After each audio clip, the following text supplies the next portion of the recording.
Добрый вечер, дорогие зрители. Сегодня пятница, и в очередной раз в прямом эфире наша передача «Хастагыла Антон». Все последнее время, последние месяцы, даже, можно сказать, весь год, у нас главными героями и в передаче, и вообще на общественных площадках были министры, депутаты, политики, экономисты, юристы, но мы практически не слышали голоса интеллигенции. Поэтому мы решили сегодня как-то восполнить этот пробел. Но с другой стороны, нужно отметить то, что все-таки тоже были люди, представители интеллигенции, хотя они и занимались политикой. Сегодня у нас в гостях писатель, публицист, в недавнем прошлом министр образования Даур Начкебия. Добрый вечер.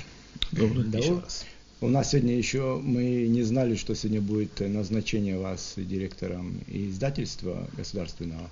Не так все совпало, поэтому информационный повод как бы догнал сегодняшнюю нашу встречу, и поэтому вы тоже здесь. Можно вас поздравить, наверное, с этим, и может сразу спросим, какие у вас планы, может быть, в этом направлении. А может быть, мы вообще с ретроспективы начнем? Может, вы расскажете, это уже ваше второе вступление в эту должность, насколько я понимаю. Может быть, вы расскажете о том, что было сделано вот за тот период, когда вы были в 2010 году назначены директором фактически, да, это второе. Издательства. Хотя говорят, что дважды в одну и ту же реку. В данном случае. В должность можно войти. Да, в должность можно войти, наверное, многожды. Да, в 2010 году было назначение, мы начали выпускать книги, продолжили выпуск книг. Нам что удалось? В первую очередь нам удалось дизайн абхазской книги улучшить. Нам, мне кажется, неплохо получается это все, привлекая к работе наших художников, наших учебную литературу имеете в виду? Нет, я имею в виду именно художественную литературу. По уставу о государственном издательстве, государственное издательство выпускает пока только художественную литературу. Государство наше отпускает деньги только на издание художественной литературы. Абхазская художественная литература, и, соответственно, и переводов на русский язык, и местных писателей, пишущих на русском, и так далее, и так далее. Но только художественная литература, даже не публицистика, только литература художественная. И вот в этом плане мы каждый год выпускаем 50-60 книг, наименований. У нас есть удачные, на мой взгляд, издания. Например, двухтомник мы издали в прошлом году к 60-летию Даура Зантария, двухтомник. Да. Его почти все, что он написал по-абхазски, и все, что он написал по-русски. 2 солидных тома в суперобложке, хорошее оформление, бумага, шрифт. А как разошелся, кстати, тираж? Расходится. Тираж был довольно большой, 1000, по нашим меркам это большой тираж. Но он расходится, раскупается. В магазинах нету. Значит, раскупили уже, и мы опять доставим в магазины книжные. Потом мы издали к столетию первой книги Дмитрия Гуля. Тоже очень хорошее издание с хорошим научным аппаратом.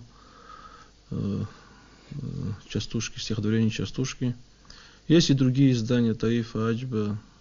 Мы издаем Алексея Гогова. Это новые произведения или... И новые, и юбилейные. Старых наших классиков мы переиздаем. Последних ушедших мы издали одним тиражом. Он быстро разошелся, потом вторым тиражом. На абхазском? На русском. Мы издали его на русском. А планы какие у вас? Планы в будущем году мы должны... Правда, работа над этой книгой уже началась, она идет к завершению. Очень полное собрание Ю Колония. Там русские, его все тексты на абхазском, потом переводы их на русский язык, и все, что было когда-то сказано, написано о его поэзии, о его жизни, воспоминания современников, стихи, посвященные ему, и так далее, и так далее. Очень полное собрание будет. Потом двухтомник Таифа Аджба собираемся издавать. И наших других Шалуат Свижба и так далее. Очень много наших лучших писателей.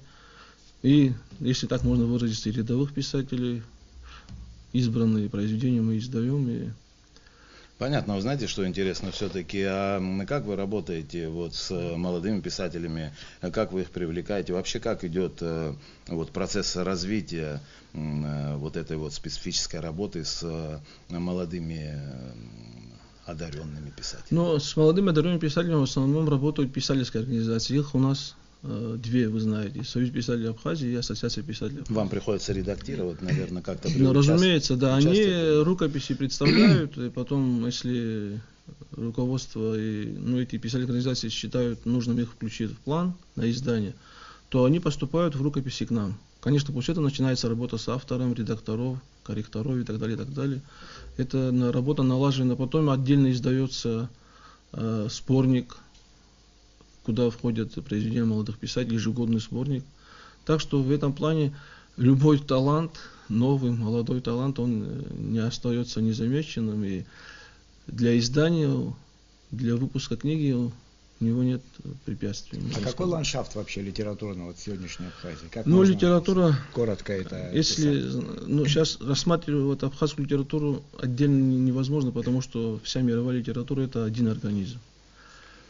Это феномен этих ходячих сюжетов тоже.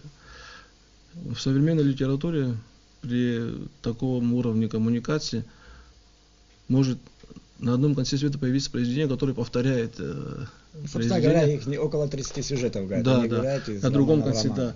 Вообще в современной литературе понятие о плагиате в связи с этим уже не рассматривается. Имеется в виду только буквальный повтор текста. Это называется плагиат. А вот сюжет, герои, образы и так далее, интрига, это все не рассматривается как плагиат, потому что литература вращается в кругу почти одних и тех же сюжетов и образов. Иными словами, вообще как-то сейчас больше акцент, наверное, делается на форму того или иного литературного произведения, так? Форма, да. Стилистика. Но литература, как всякое в этом мире явление, спиралеобразно, наверное, развивается. Каждый этап, прогресса в искусстве нет, это общеизвестная истина. Но есть расширение сознания. Цель искусства, это же, мы сказали, расширение сознания человеческого. И постепенно на новом витке развития литературы и вообще искусства происходит, конечно, обогащение человеческого духа и расширение. Благодаря талантам, разумеется. И поэтому сейчас можно сказать, что есть какая-то стагнация вообще в мировой литературе, какой-то кризис. Чем он вызван, ломают голову, но пока точного ответа никто не дал. Но у нас оно же занимает не только ту задачу, о которой вы говорите, у нас во многом это еще хранилище языка. Да, вот это. Как у нас об этом я и хотел сказать. Да, об этом наш огород абхазский притянуть эту проблему. Да. У нас, может быть, проблема заключается больше в читателе. Борхес сказал такую фразу в свое время: хороший читатель равен хорошему писателю. Я бы даже усилил эту формулу. Хороший читатель, как правило, хорошие читатели, как правило, они образованнее, тоньше, чем хорошие писатели. Я вообще добавлю, что еще раньше тоже было сказано, что не может быть хорошего писателя без хорошего читателя. Да. Литература не может существовать только за счет писателей. Это обязательно нужен читатель. Да. И можно сказать, что в большей степени читатель делает литературу. Он самый главный, может быть, участник литературного процесса. А наша проблема заключается в отсутствии нужного количества, критической массы. Да, критической массы хороших читателей. То есть людей очень образованных, знающих мировую литературу и способных оценить свою литературу. В мировом масштабе оценить свою литературу. Я себя считаю неплохим читателем и по-русски читаю, и по-абхазски. И могу сказать, что наша литература, лучшие ее образцы высокого уровня. Современная литература. Современная литература очень высокого Вы уровня. вот на самом деле сказали о том, что, конечно, нельзя наши произведения как-то в отрыве от общего контекста рассматривать. Действительно, сейчас такие коммуникации развиты, что все имеют доступ к любым произведениям на любом континенте. Да. И все это очень доступно и легко достижимо. Вот. И поэтому, конечно, всегда есть вот этот элемент сравнения. Я просто про что хочу сказать, что вот на сегодняшнем уровне, вот как вы считаете, вот те образцы, про которые вы говорили, что они не уступают, это вот имеет дальнейшее развитие и перспективу участия вот в общем мировом контексте литературном? Ну, это вообще, когда мы говорим о кризисе литературы, мне такое ощущение, вот я это что... слово просто не упомянул. Но да, о специально. кризисе литературы, когда говорим и в масштабе человечества, может быть, мне кажется, что это вызвано тем, что вот, язык, вот, роль языка, слова уже понизилась очень сильно вообще в мире. Когда появилось вот это информационное общество, когда появились вот, технологии информационные и так далее, само слово, к слову, но засилие потребительского общества и к слову тоже отношение потребительское стало. А слово имело другую Сакральность цель. потеряла какую-то. Слово потеряло сакральность. Слово было носителем тайных знаний и так далее. Вот поэтому слово было главным участником вообще всего ритуала приобщения человека к высшим силам и так далее, было слово. А потом оно, когда приобрело утилитарный такой смысл, только потребительский, только как информационный инструмент информационный, то, соответственно, общество к слову начало относиться иначе. Да. Сейчас мало, я и боюсь, что с каждым годом уменьшается количество людей вообще на планете, и в нашем обществе тоже, которые способны ценить слово. И наслаждаться, и получать удовольствие от прочитанного текста, независимо от его сюжета. Общество, вообще человеческое, цивилизация стала очень сюжетным. Поэтому тяга больше к сюжетам интригующим. А вот к текстам, где сюжет вообще второстепенен, нет такой тяги, к сожалению. Это все вызвано состоянием человеческого общества, вообще, наверное, цивилизации. Но я бы сказал, что чтение, вообще смысл чтения, на мой взгляд, это в перечитывании. Вот Это сейчас уже. Да, Это с высоты своего возраста. Да, сейчас смысл чтения, самый глубочайший смысл чтения, это в перечитывании. При первом чтении никакой текст не может воздействовать.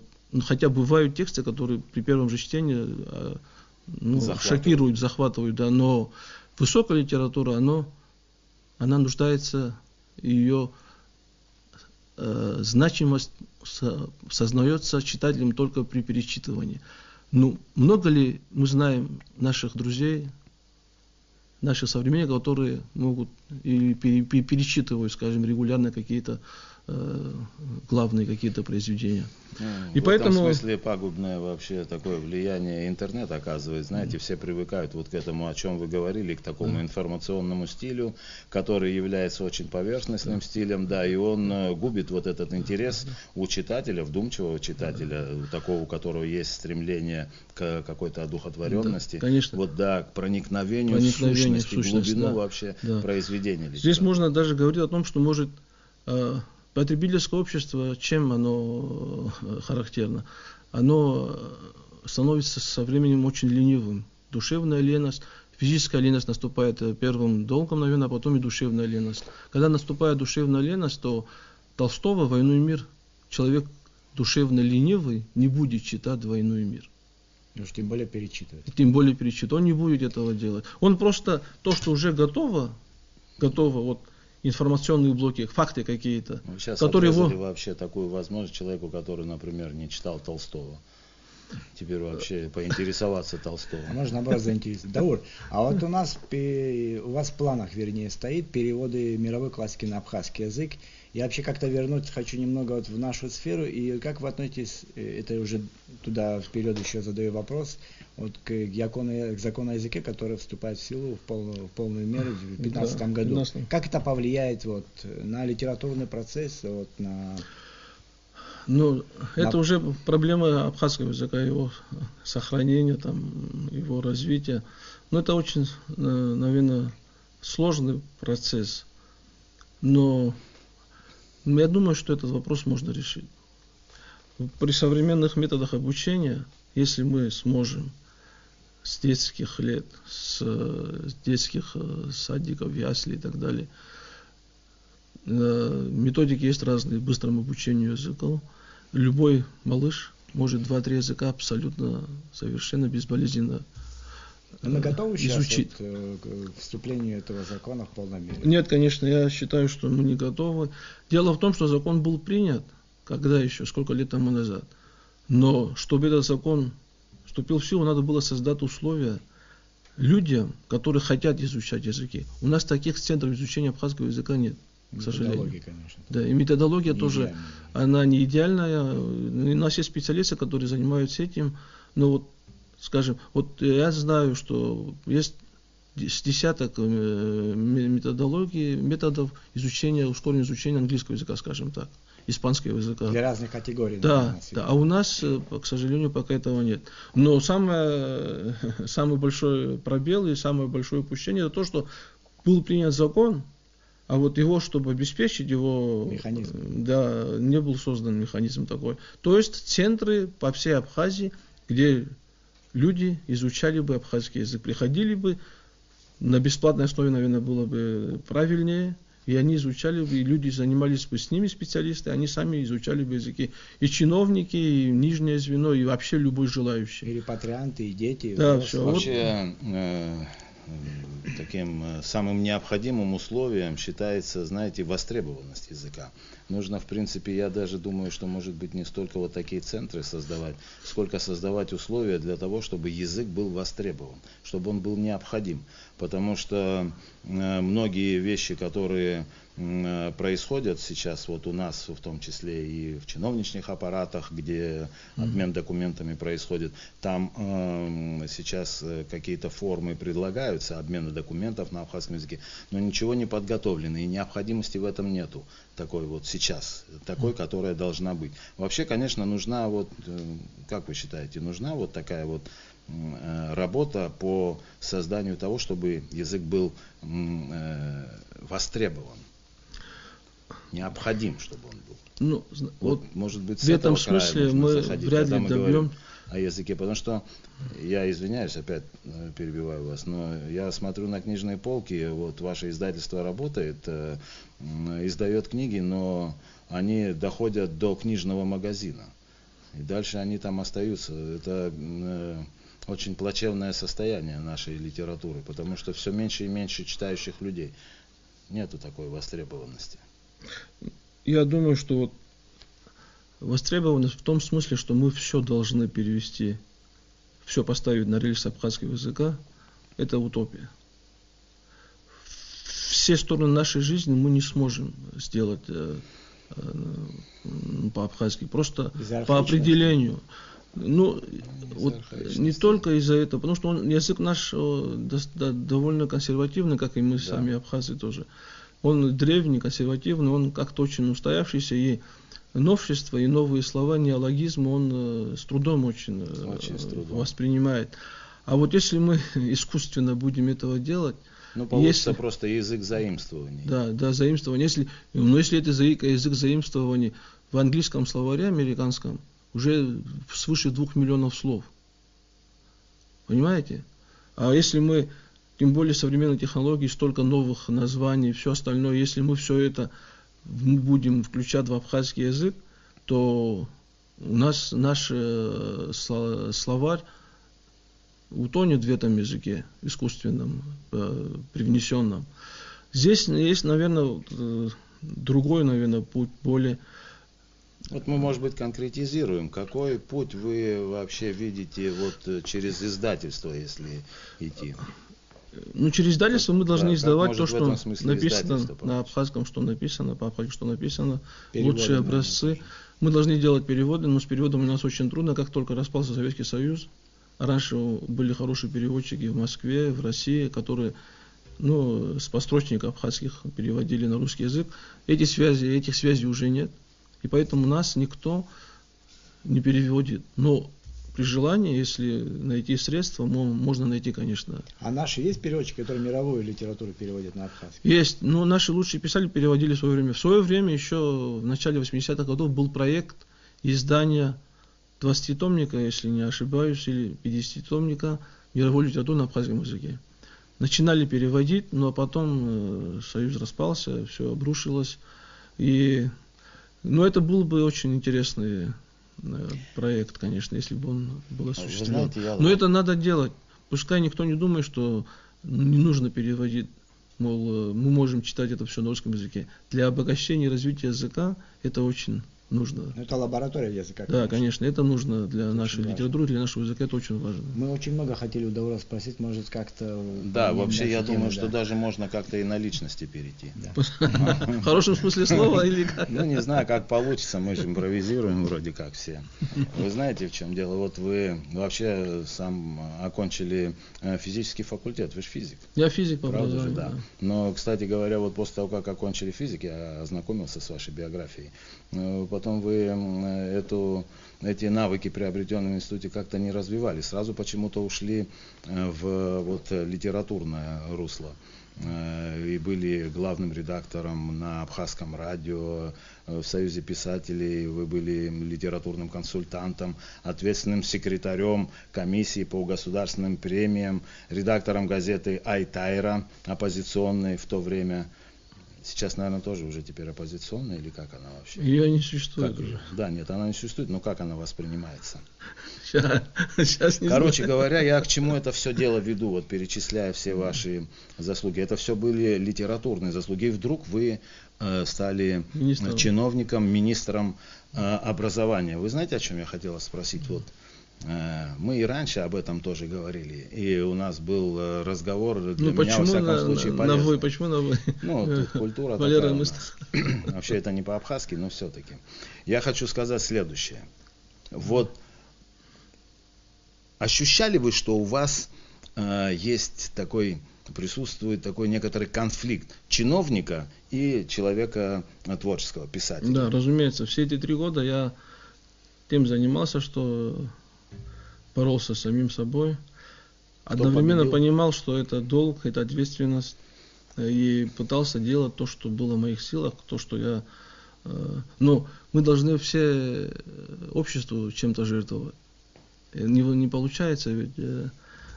Вот это слово «жертвовать» меня уже подвигает несколько к другому вопросу. Получается, что вы как бы, уйдя на должность чиновника, вы пожертвовали своим талантом писателя? Я талантом я не пожертвовал, я надеюсь, что он у меня еще сохранился.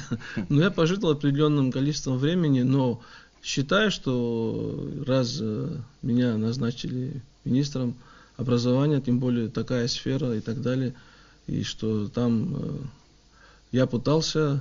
Старался, во всяком случае. Что удалось, что не удалось, если вот так? Вот я вам сейчас напомню, Воннигута, помните, вот, в школе для дураков? Недавно бедный Или «Завтра для чемпионов», помнишь? Да. Там есть рисунок его, надгробная плита, и там написано: он старался. Такая тогда-то. Да, он старался, да.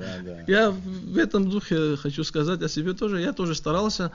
Но я не считаю, что это время напрасно было потрачено, потому что, честно признаюсь, эта должность опустила меня на землю в хорошем смысле слова. Я за эти 3 года, может быть, узнал гораздо больше о нашем обществе, о наших людях и так далее, и о себе в том числе, тогда, может быть, чем... Да. Вдохновило это или разочаровало? Может, Нет, переначим вдохновило. вопрос. Что общество приобрело от того, что вы были писатель, были на должности чиновника, министра образования? Это не у меня надо спрашивать, надо спросить у общества. В первую очередь у педагогического сообщества. Так, хорошо, тогда скажем так, а что вы дали обществу в качестве министра образования? В качестве министра образования, я думаю, ну, давайте так сравним. Вы дали больше обществу как министр образования, чем как писатель? как в эти 3 года я как министр дал, я думаю, больше обществу, да. Чем как писатель? Да, как писатель. Потому что в эти 3 года я мало написал очень. Не, я с этим не согласен вообще. Я с самого начала, когда сюда шел, я вот и вспомнил ваши произведения, во-первых. Во-вторых, публицистику замечательную, кстати говоря. Очень талантливую, хотя во многом спорную, может быть, но Да, по форме, по языку. Субъективную. Да, субъективную, но вообще произведения это субъективные все, особенно когда публицистикой занимается человек творческого такого характера, то есть не столько творческого, сколько такого, ну, больше связанного с воображением все-таки. Да. Да. Так что я хотел спросить у вас. Как вы сейчас, после того, как вы были чиновником вот с 2010 года, потом сделали некоторое сравнение с собой как с писателем, и теперь опять вот вы становитесь чиновником. Как вы теперь относитесь к тому делу, которое составляло дело всей вашей жизни, то есть писательскому труду? Вот сейчас. За эти 3 года, по-моему, когда вы были министром, там тоже не было произведений. Нет, я писал, у меня есть публикации и все остальное. Я писал, разумеется, но вещи, которые я мог бы закончить раньше, мне придется заканчивать теперь уже. Но, конечно, писательство это, хотя, Валера, вы не любите этого слова, жертва, долг и так далее, но писатель всегда ощущает, что он должен. Он пишет, потому что он должен. А кому он должен, почему он должен, этого не всегда писатель осознает. Поэтому, конечно, но это, поймите меня правильно, наверное, у всех людей, у вас, как творческих людей, только одна мысль, наверное, постоянно гнетет. Только одна мысль.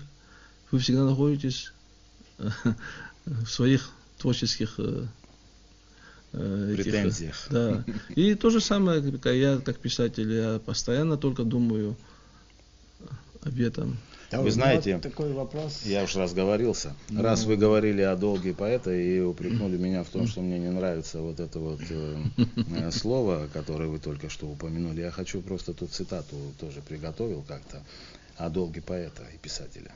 Фолкнер на своем выступлении, когда ему вручали Нобелевскую премию, сказал об этом, что долг поэта, писателя состоит в том, чтобы, возвышая человеческие сердца, возрождая в них мужество и честь, и надежду, и гордость, и сострадание, и жертвенность, которые составляли славу человека в прошлом, помочь ему выстоять. Я думаю, что жертвенность вот в таком контексте это очень важно. Мужество, честь, надежда, гордость, сострадание, жертвенность. То, что было проявлено вот в те самые такие тяжелые времена Фолкнер, у нас. Фолкнер мой любимый писатель. Но то, что он сказал, это сказано со дня вообще первой книги. И цель. Ну, а что Дон Кихот не об этом разве?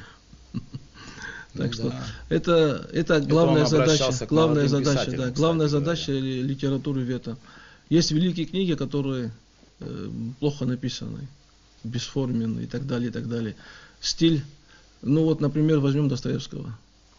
И такого большого писателя, великого писателя, как Набоков. Набоков очень плохо относился к Достоевскому, не считал его писателем. То же самое Толстой. Но, тем не менее, Достоевский очень большой писатель. То есть, чисто техническая сторона дела в этом вопросе, она может быть не столь важна, но когда вот есть то, о чем говорит Фолкнер в этом своем, когда есть боль, страдания, когда есть надежда, когда писатель пишет о человеке. Главная его задача о человеке и о его надежде. Вот это и делает литературу. Литература и интересна для читателя. Когда читатели читают и узнают там себя, то, что они сами не могут, скажем.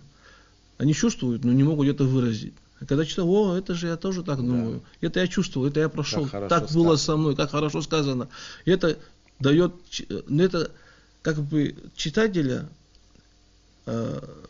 выводит из его одиночества. Он понимает, что в этом мире есть много, если не все люди, которые такие же, как он. Поэтому это избавляет его где-то. Сам писатель пишет, чтобы избавиться от одиночества, расширить пространство своей жизни. Но и читатель занимается тем же самым. Когда он себе узнает произведение, это значит, оно хорошее. Да, в лучшем случае он такой вопрос у меня. соавтор. Вот Да. у вас есть публицистика была и времен работы Вайтайра, и не скрою, мы были на разных сторонах баррикады восприятия этой литературы. Но я сейчас не об этом хотел сказать, а о том, что у вас был опыт министра образования, и вы писатель. Вот какой вы готовы быть беспощадным к себе, как представителю, и вообще и к национальному, может, и такому типу, как это вот, например, вот все писатели, кого вы перечислили, первого порядка, и тот же там Сервантес, он достаточно беспощаден был в описывании своего такого национального такого характера. У Искандера это вот главный его герой, но я не беру детский цикл, а если дядю Сандру брать, это тоже достаточно двусмысленная фигура в смысле положительности или отрицательности. Там есть вот и того, и другое. Какой у вас сложился, вот, вы беспощадны бывали к политическим оппонентам, я поэтому спрашиваю, настолько сложился ли какой-то вот такой тип национальный, как вот, который вот с высоты вот этого опыта у вас? Я так думаю, вот, то, что вы говорите о моей публицистике, моих политическом прошлом, я почему отошел от этого? С 2005 года я ничего не писал. Знаете, как я подумал и для себя сделал такие выводы. Вот в нашем обществе все же политическая борьба в таком российском или западном смысле слова, она очень опасна. Потому что наше общество, оно маленькое. Вот в большом сообществе, скажем, какая-то идея, какая-то мысль, если даже она такая деструктивная, она быстро растворяется в этом обществе. А у нас, поскольку мы в замкнутом пространстве живем, оно рикошетом начинает, и оно по дороге сбивает их, и правых, и виноватых, и всех. Поэтому, а мы что сделали после войны? Мы, подражая эти технологии какие-то политические, напрямую мы применили сюда. Да. Вот, я так понимаю, что вот свобода абхаза это нечто другое, чем свобода француза. Или англичанина, или русского человека. Ну, у нас... таким образом вы хотите сказать, что, в общем-то, западные ценности, которые сейчас как бы распространяются вот в нашем глобалистическом мире, они как-то для нас не подходят? Да и восточные тоже. Не подходят, не подходят, конечно. Почему вот, давайте возьмем... Я тоже с этим согласен, кстати. Не подходят, потому что у нас... вот. Давайте такое сравнение сделаем. Человек здоровый, сильный, крепкий, высокий, и человек ниже среднего роста, маленький, предположим. Вот средний, высокий человек, сильный, крепкий, здоровый, может много выпить и много курить. А может себе позволить человек других габаритов? Вот все зависит от того, мера. Мы должны знать свою меру того, что брать из общечеловеческих установок. Мне кажется, от организма зависит. Ну, но у нас же эта модель была, эта формула была, раз мы дошли до 21 века, вот на таком перекрестке историческом, геополитическом. То есть у нас какие-то механизмы... Не механизмы были, но сейчас у нас же новая ситуация совершенно... Новые угрозы имеют. Да. У нас новая ситуация в том плане, что после войны мы начали строить свое государство. Раньше, хотя мы были в большом государстве, имели свою автономию и так далее, но сознание у нас все равно оставалось апсура. Вот это апсура все же регулировало нашу внутреннюю жизнь. А сейчас государство, уже государство наше, абхазское, и мы не знаем пока, какие функции апсура должно перейти. Государственные институты. Да. А какие... Вот у нас мы находимся на распутье, потому что мы точно не знаем. Вот, скажем, как решат вопрос, однофамилец наш, скажем, он совершил преступление. по нашим понятиям раньше, которые были, они изгоняли его из села и так далее, обструкции подвергали и так далее. Но сегодня он уже должен, наверное, в тюрьме сидеть.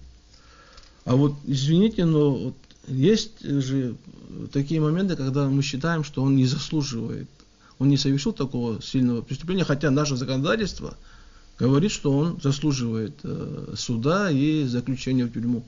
Но наша Апсура говорит, это простимое нарушение. Раньше за такое нарушение его просто-напросто изгоняли из села. Даур, но у нас это извращенные формы приняло. Вот сколько людей смертей на дорогах. Понятно, что человек не хотел специально убивать, но это породило зато волну, которая не останавливается, смертей на дорогах. Но есть, у вас выход есть, как вы видите вообще выход вот в этом? Но мы должны, у нас другого выхода нет. У нас есть возможность самосохраниться, потому что у нас есть возможность создать свое государство. В современном мире наш этнос может только таким способом сохраниться. А иначе мы растворимся. И поэтому нам придется какие-то наши понимания ограничить в каких-то вопросах очень существенно. Вот это роль интеллигенции, наверное, это роль авторитетов моральных. Но у нас можно констатировать, что не так много их вообще было всегда, и сейчас еще меньше. Значит, пока у нас не появились такие авторитеты, опять не появились такие авторитеты, кто будет трансформировать вот эти ценности новые, вот пока у нас не появились такие авторитеты, значит, закон должен взять на себя, государство должно взять на себя такую роль. Надеяться на то, что мы вот завтра... Закон и власть, то есть кристально чистая. Да, закон и власть, да. У нас, я не согласен. У нас вот нравственный облик власти у нас имеет фатальное значение для общества. Да. Вы знаете, что вот я все-таки хочу с вами поспорить, хотя у нас время вот уже как-то поджимает, по поводу того, что закон и власть должны только определять то, как... Не только. Я вот хочу сказать о том, что да, может, я не совсем точно понял. Я хочу сказать, что вот все-таки потому у нас происходит своего рода вот то, что называют, знаете, нашими особенностями или нашим менталитетом, или то, что происходит помимо закона. Потому это происходит, потому что у нас есть некоторая нестыковка с теми ценностями, и в том числе вот этими уголовными кодексами, прочими, которые пришли сюда. Происходит нестыковка с нашими национальными традициями. Это все привнесенное, оно не имеет, знаете, такого участия к нашей национальной культуре. Но есть у нас такое, что мы друг за друга все время тянемся. У нас есть почтение к старшим, чего нету на Западе, например. Мы, будь он 100 раз не прав, старший, не будем ему перечить. Это тоже утрачивается, в этом проблема. Но с другой стороны, в этом была какая-то наша особенность. Тут нельзя от этого отказываться, потому что в этом есть и некоторая устойчивость наших традиций, чем мы дорожим, собственно говоря. Ну тогда вопрос... Это тоже нужно как-то учитывать. Сможем ли мы такие изобрести законы, которые будут гармонизировать наше общежитие? Сможем ли мы такие законы изобрести? Ну, знаете, вот как раз мы подходим к тому конфликту, о котором мы говорили. Мы провисли как раз, от Апсура отошли, а к закону не пришли. Не пришли еще. Вот мы провисли, да, мы сейчас у Распутина находимся, об этом идет речь. Апсура это играла роль, цементировала наше общество. Но сейчас государство имеет свои функции. Они могут в конфликт войти. И поэтому надо думать. Мне кажется, мы уже должны завершать передачу. Ну, не как-то совсем. будем итоги подводить потихонечку. Но мы люди абхазцы, мы любим долго говорить. Я хотел насчет публицистики, насчет политической деятельности в нашем обществе. Потому что наше общество такое уязвимое, ранимое и все такое. Нам надо опять-таки очень бережно относиться друг к другу. И в полуполитической борьбе мы не должны переходить какие-то границы. Есть какие-то... Эти наши границы, они другие, чем в России, чем в Европе, в Америке. У нас другие границы, они более... Вообще для маленьких величин, и таких уязвимых, как мы, это будет человек конкретный или нация вообще, очень важен вот это инстинкт самоограничения. Да, это самое важное, да, это самое важное. Мы должны понимать, что наша свобода Мы сами, прежде всего, должны ее ограничивать. Самоограничение один из обязательно, главных принципов был вообще вот в Апсуара и построении отношений между людьми в государстве. И, кстати говоря, это было и очень достойно. И уважение к личности. Потому что не позволялось и не прощалось оскорбление личности. Это было не только сдерживало и сохраняло наше общество, но оно еще и гуманную цель преследовало. Это говорило о том, что нет безгрешных людей. Коротко. Нет безгрешных людей. Никто не имеет права сказать, что я лучше тебя, потому что я. Но это, наверное, краеугольный камень такой добродетели, как достоинство. Да, достоинство. Да. Каждый рожден свободным и достойным. Да. Поэтому вот наши деды, наши отцы жили по этим принципам, и вот это самое главное. Вот, Даур, я хочу уже все-таки подводить итог. Я хочу сказать, что вот вы яркий пример представителя маленькой нации. Это моя родственница, она как-то говорит, она была врачом, где-то там работала в Москве, очень достаточно престижном институте и так далее, а потом вернулась сюда. И сейчас очень многие стали, кстати, возвращаться, они в Москве спрашивали, а почему ты вернулась? Он говорит, маленькая нация, мы тут все штучные, не в смысле уникальности нашей или там гениальности и так далее. Мы все штучные, и вот вы яркий пример тому, что приходится работать и чиновникам, хотя тянет к писательству. Да. И для меня очень важно то, что вы сегодня сказали, что надо беречь друг друга. Очень. Это самая главная заповедь наша, мне кажется, должна быть. Это прочувствовано опытом. Да, это мой личный политический опыт. Да. Вообще, спасибо вам большое, наверное. Не можно знаю, я тоже еще два слова вставить? Можно. Я же должен два слова вставить все-таки. Мне кажется, что вот последнее время, особенно в литературе, наблюдается вот такое, знаете, несколько преувеличенное критическое восприятие действительности. Больше, как мне кажется, какой не знаю, из того, что я какой читаю. Нашей? Ну и вообще я имею в виду. Востребованность у публики больше, знаете, вот о литературе, которая пишет о каких-то пороках, там, о каких-то, очень негативных вещах. Даже то, что раньше было в сказочной форме благородное, теперь носит вообще, я не знаю. Да, гипертрофированные такие, знаете, там кровь льется и так далее и тому подобное. Мне кажется, что вот сейчас, теперь, когда вы вновь вступаете в должность директора Республиканского государственного учреждения Абхазское государственное издательство, вот в этом смысле, наверное, больше нужно уже, я не то что советую, я так думаю просто, что нужно больше говорить о том, что мы приобрели, что мы делаем, что есть у нас в обществе положительного и к чему мы должны, что мы должны утверждать, исходя вот из нашей самобытности. Я что хочу добавить к этому. Вот тяга к ужастикам, грубо говоря, это опять-таки признак потребительского общества. Когда сама жизнь отдельной личности в этом обществе, она такая серая, честно скажем, серая, то, конечно, хочется адреналина, и это адреналин дает ему экран, Facebook, интернет и так далее, и так далее. Но наше общество не стало еще таким потребительским, чтобы вот такие... Мы еще, на мой взгляд, живем подлинно. Да, мы еще живем подлинной жизнью. Поэтому у нас подлинные страсти, мы все воспринимаем непосредственно, как есть. У нас нет таких даже, как сказать... эмоции искренние. Даже мы мало заботимся о самосохранении в этом плане, о своем душевном равновесии мало заботимся. Мы отдаемся полностью нашим чувствам. Это признак, наверное, подлинной жизни, подлинного существования. Поэтому в нашем обществе пока нет такой проблемы, что нужны там и так далее, и так далее.